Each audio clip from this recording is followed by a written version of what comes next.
On behalf of COT, I'd like to personally thank the Elizabeth Morse Charitable Trust for their ongoing commitment to Chicago Opera Theatre. From their first support in 1996 as a sponsor of Mozart's The Jewel Box, to assisting in our transition to the Harris Theatre of Music and Dance, to sponsoring last season's La Clemenza di Tito, as well as its current support of our long-range planning efforts, the Trust's steadfast commitment to COT, our pursuit of excellence, our vision, and our future is inspiring. Since 1974, Chicago Opera Theatre has been an integral part of Chicago's cultural landscape. By producing new and traditional works in unique ways, Chicago Opera Theatre acts as an incubator for new talent. I really see myself as a sort of butterfly collector, but different from a butterfly collector in that I actually go and try and find the caterpillars first, and then see them turn into their chrysalis, and eventually pounce when the chrysalis opens.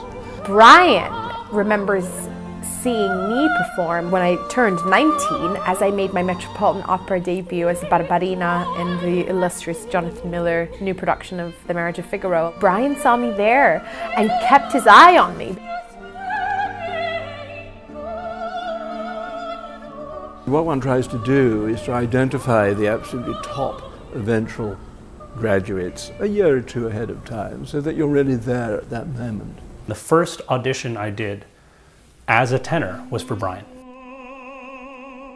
Now, there's a finite number of people in the American opera world that you feel like, wow, they've basically heard every singer. A future star is pretty obvious. I've got in my head and in my gut certain benchmarks. So it's really the standouts. And the standouts do just that. They've got a sort of indefinable quality. I think there's a wonderful sense always of discovery at Chicago Opera Theatre. You go in not knowing the names and you can't even spell them or pronounce them, but by intermission everyone is trying to figure out who they are. We open the door, they walk through it, and then they're on their own, of course. The two times I've left Chicago Opera Theatre after having finished a run there, I've left with great sadness because it is wonderful to be a part of that passion.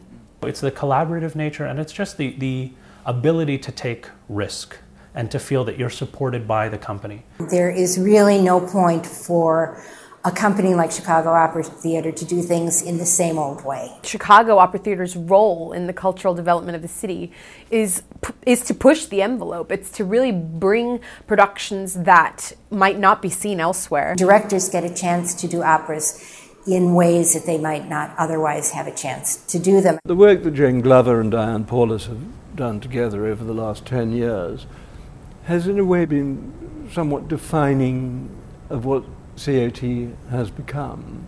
For Chicago audiences, I think it's so important that there be two major opera houses here, as there are in New York City, as there are all over the world. There are a lot of opera fanatics in Chicago, and you go into withdrawal when this one season is over. It's a great opera time, but our brothers on the other side of the loop only do 8 titles a year, and that's not enough for the opera nut.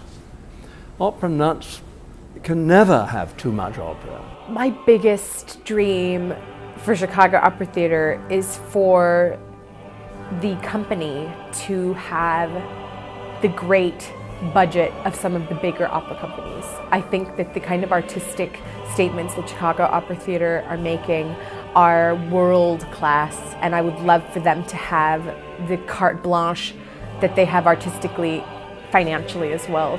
I hope that fellow Chicagoans realize just how special it is to have this company, and I hope that they join me, but join the many, many others before me and the many people that contribute to COT in different ways. I hope that they will collectively join us in making sure that it sticks around.